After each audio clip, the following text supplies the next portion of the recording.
ಇಡೀ ದೇಶದಲ್ಲಿ ನಿಮಿಷಕ್ಕೆ ಒಂದಿಷ್ಟು ಜನ ಸಾಯ್ತಿರ್ತಾರೆ. ಆ ಸಾವಿನ ಪೈಕಿ ಒಂದಿಬ್ಬರಿಗೆ ಕರೋನಾ ಇರುವಂಥದ್ದು ಕೂಡ ಪತ್ತೆಯಾಗಿದೆ. ರಾಜ್ಯದಲ್ಲಿ ಈ ಸಾವು ಸ್ವಲ್ಪ ಆತಂಕಕ್ಕೆ ಕಾರಣ ಆಗಿದೆ.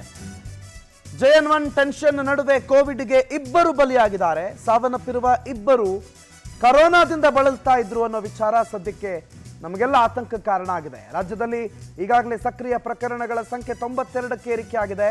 ನಿನ್ನೆ ಒಂದೇ ದಿನ 22 ಕರೋನಾ ಪಾಸಿಟಿವ್ ಕೇಸ್ಗಳು ಪತ್ತೆಯಾಗಿದೆ.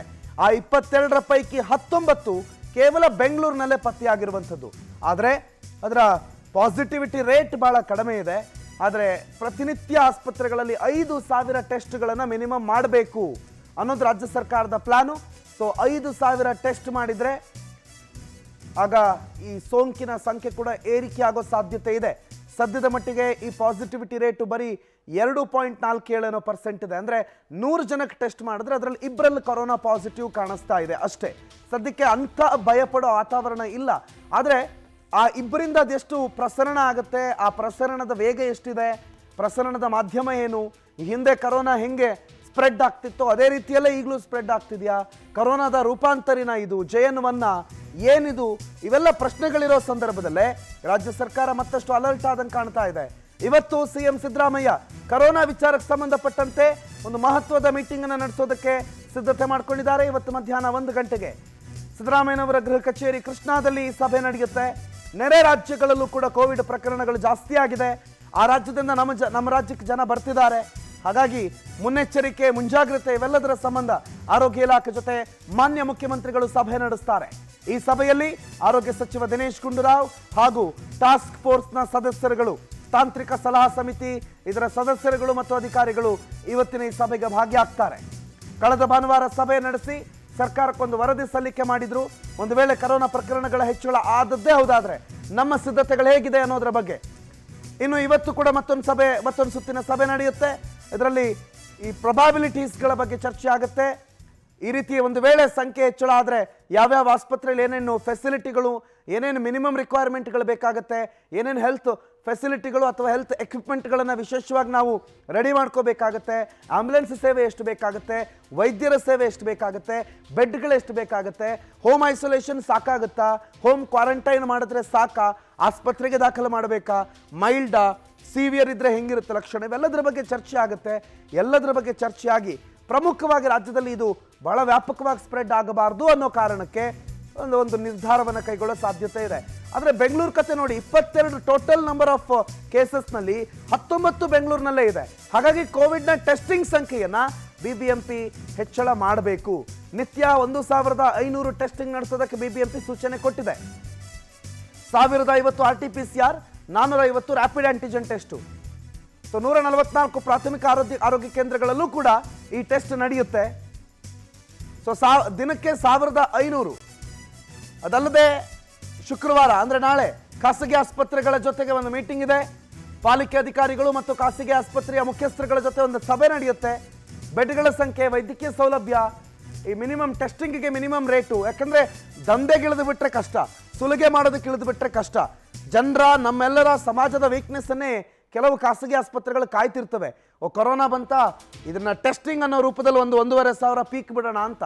ಹಾಗಾಗಿ ಇದೆಲ್ಲ ಆಗಬಾರ್ದು ಅನ್ನೋ ನಿಟ್ಟಿನಲ್ಲಿ BBMP ಕೂಡ ಖಾಸಗಿ ಆಸ್ಪತ್ರೆಯವರ ಜೊತೆ ನಾಳೆ ಒಂದು ಸಭೆ ನಡೆಸ್ತಾ ಇದೆ.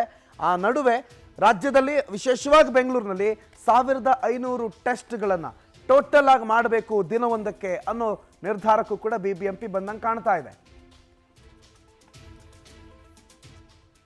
ಮಾಹಿತಿ ಕೊಡ್ತಾರೆ ನಮ್ಮ ಪ್ರತಿನಿಧಿ ಸುಷ್ಮಿತಾ ಪೂಜಾರಿ, ಲೈವ್ನಲ್ಲಿ ಜಾಯ್ನ್ ಆಗಿದ್ದಾರೆ. Sushmita, good morning.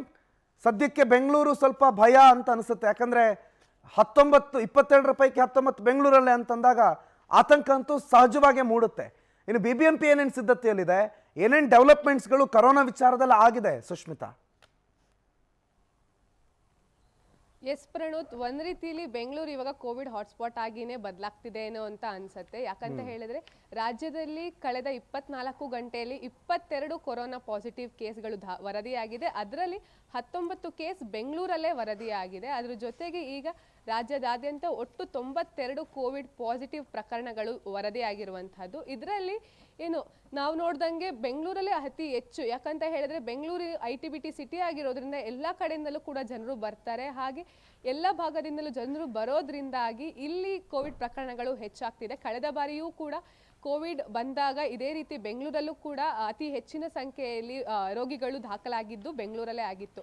ಹಾಗೆ ಇದ್ರ ಜೊತೆಗೆ ಏನು ನಿನ್ನೆ ಕೇಂದ್ರ ಆರೋಗ್ಯ ಸಚಿವರ ಜೊತೆಗೆ ಎಲ್ಲ ರಾಜ್ಯದ ಆರೋಗ್ಯ ಸಚಿವರ ಮೀಟಿಂಗ್ ಕೂಡ ಇತ್ತು. ಇದರಲ್ಲಿ ಏನು ಅಂತ ಹೇಳಿದ್ರೆ ಈಗಾಗಲೇ ಏನು ರಾಜ್ಯ ಸರ್ಕಾರ ಮಾರ್ಗಸೂಚಿನ ಹೊರಡಿಸಿದೆ, ಅದ್ರ ಪ್ರಕಾರನೇ ಈಗಲೂ ಕೂಡ ಕೇಂದ್ರ ಸರ್ಕಾರ ಆ ಒಂದು ಮಾರ್ಗಸೂಚಿಯನ್ನೇ ಕೂಡ ಹೊರಡಿಸಿರುವಂತಹದ್ದು. ಇದ್ರ ಜೊತೆಗೆ ಇವತ್ತು CM ಜೊತೆ TAC ಮೀಟಿಂಗ್ ಆಗುತ್ತೆ, ಅಂದರೆ ತಾಂತ್ರಿಕ ಸಲಹಾ ಸಮಿತಿ ಮೀಟಿಂಗ್ ಆಗುತ್ತೆ. ಆ ಒಂದು ಮೀಟಿಂಗ್ನಲ್ಲಿ ಯಾಕಂತ ಹೇಳಿದ್ರೆ ಕಳೆದ ಬಾರಿ BJP ಸರ್ಕಾರ ಇದ್ದಾಗ ಎಲ್ಲ ರೀತಿಯ ಕ್ರಮಗಳನ್ನ ಯಾವೆಲ್ಲ ರೀತಿಯ ಕ್ರಮಗಳನ್ನ ಕೈಗೊಳ್ಬೋದು ಅಂತ ಹೇಳಿ ಕಾಂಗ್ರೆಸ್ ಸರ್ಕಾರ ಅವರಿಗೆ ಸಲಹೆಯನ್ನ ನೀಡಿತ್ತು. ಆದರೆ ಇದೀಗ ಮತ್ತೆ ಕಾಂಗ್ರೆಸ್ ಸರ್ಕಾರ ಅಧಿಕಾರದಲ್ಲಿದೆ, ಹೀಗಾಗಿ ಯಾವುದೇ ರೀತಿ ಲಾಸ್ಟ್ ಟೈಮ್ ಆಗಿರುವಂತಹ ಮಿಸ್ಟೇಕ್ ಆಗಬಾರ್ದು ಅಂತ ಹೇಳಿ ಇವತ್ತು ಸಿದ್ದರಾಮಯ್ಯ ಒಂದು ಮೀಟಿಂಗ್ನ ಕರೆದಿರುವಂಥದ್ದು. ಆ ಮೀಟಿಂಗ್ನ ಬಳಿಕ ಈಗಾಗಲೇ ಯಾವುದೇ ರೀತಿ ಕ್ರಿಸ್ಮಸ್ಗೆ ಹಾಗೆ ನ್ಯೂ ಇಯರ್ಗೆ ಯಾವುದೇ ರೀತಿ ನಾವು ಟಫ್ ರೂಲ್ಸ್ನ ಜಾರಿಗೆ ತರೋಲ್ಲ, ಶಾಲೆಗಳಲ್ಲಿ ಯಾವುದೇ ರೀತಿ ಟಫ್ ರೂಲ್ಸ್ನ ಜಾರಿಗೆ ತರಲ್ಲ ಅಂತ ಹೇಳಿ ಆರೋಗ್ಯ ಸಚಿವರು ಹೇಳಿದ್ದಾರೆ.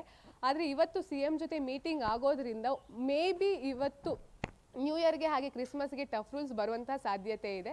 ಇದ್ರ ಜೊತೆಗೆ ಈಗಾಗಲೇ ಗೋವಾದಲ್ಲಿ 18 JN1 ಪ್ರಕರಣ, ಕೇರಳದಲ್ಲಿ 1, ಮಹಾರಾಷ್ಟ್ರದಲ್ಲಿ 1 ಪ್ರಕರಣಗಳು ದಾಖಲಾಗಿರೋದ್ರಿಂದ ಗೋವಾ ಹಾಗೆ ಕೇರಳ ಕರ್ನಾಟಕಕ್ಕೆ ಹತ್ತಿರ ಆಗಿದೆ. ಹಾಗೆ ಗಡಿ ಭಾಗವನ್ನ ಬಂದ್ ಮಾಡುವಂತಹ ಸಾಧ್ಯತೆ ಕೂಡ ಹೆಚ್ಚಾಗಿದೆ. ಯಾಕಂತ ಹೇಳಿದ್ರೆ ಎಲ್ಲ ಫಾರಿನರ್ಸು ಕೂಡ ಹೆಚ್ಚಾಗಿ ಗೋವಾಗೆ ಬರ್ತಾರೆ, ಗೋವಾಗೆ ಕರ್ನಾಟಕದಿಂದಲೂ ಕೂಡ ಜನರು ಹೋಗ್ತಾರೆ. ಹೀಗಾಗಿ ಈಸಿಯಾಗಿ ಬೆಳಗಾಮಲ್ಲಿ ಆ ಒಂದು ಪ್ರಕರಣಗಳು ದಾಖಲಾಗುವಂತಹ ಸಾಧ್ಯತೆಗಳು ಹೆಚ್ಚಾಗಿರೋದ್ರಿಂದ ಮೇ ಬಿ ಏನು ಗಡಿ ಭಾಗವನ್ನ ಬಂದ್ ಮಾಡುವಂತಹ ಸಾಧ್ಯತೆಯೂ ಕೂಡ ಇವತ್ತಿನ ಮೀಟಿಂಗ್ ಅಲ್ಲಿ ಚರ್ಚೆ ಆಗುವಂತಹ ಸಾಧ್ಯತೆ ಹೆಚ್ಚಾಗಿ ಕಾಣಿಸ್ತಾ ಇರುವಂತಹದ್ದು. ಇದ್ರ ಜೊತೆಗೆ ಈಗಾಗಲೇ ಏನು ನಮ್ಮ ರಾಮಲಿಂಗಾರೆಡ್ಡಿ ಅವರು ಹೇಳಿದಂಗೆ ಎಲ್ಲ KSRTC ಹಾಗೆ BMTC ಬಸ್ಗಳಲ್ಲಿ ಮಾಸ್ಕ್ನ ಕಡ್ಡಾಯಗೊಳಿಸಿದ್ದಾರೆ. ಇದ್ರ ಜೊತೆಗೆ ಬಹುಶಃ ಎಲ್ಲ ಕಡೆನೂ ಕೂಡ ಮಾಸ್ಕ್ ಕಡ್ಡಾಯ ಆಗುವುದ್ರ ಬಗ್ಗೆ ಚರ್ಚೆನೂ ಕೂಡ ಆಗುವಂತಹ ಸಾಧ್ಯತೆ ಹೆಚ್ಚಾಗಿದೆ. ಹಾಗೆ BBMP ಈಗಾಗಲೇ ಎಲ್ಲ ರೀತಿಯ ಸಿದ್ಧತೆಗಳನ್ನ ಮಾಡ್ಕೊಂಡಿರುವಂತಹದ್ದು. ಪ್ರತಿನಿತ್ಯ 1500 ಕೋವಿಡ್ ಟೆಸ್ಟ್ ನ ಮಾಡಿಸ್ಲಿಕ್ಕೆ BBMP ಸಿದ್ಧತೆಯನ್ನ ನಡೆಸಿಕೊಂಡಿದೆ. ಹಾಗೆ ಏನು ಸರ್ಕಾರವೂ ಕೂಡ ಪ್ರತಿನಿತ್ಯ 5000 ಕೋವಿಡ್ ಟೆಸ್ಟ್ ಮಾಡುವಂತಹ ಗುರಿಯನ್ನ ಹೊಂದಿದೆ. ಹೀಗಾಗಿ ಇವತ್ತಿನ ಮೀಟಿಂಗ್ ಮಹತ್ವದ ಪಾತ್ರ ವಹಿಸ್ತಿದೆ. ಇವತ್ತಿನ ಮೀಟಿಂಗ್ ಆದ್ಮೇಲೆ ಕೆಲವೊಂದಿಷ್ಟು ಟಫ್ ರೂಲ್ಸ್ ಗಳು ಕೂಡ ಜಾರಿಯಾಗುವಂತಹ ಸಾಧ್ಯತೆ ಇದೆ. Pranoth, thank you Sushmita.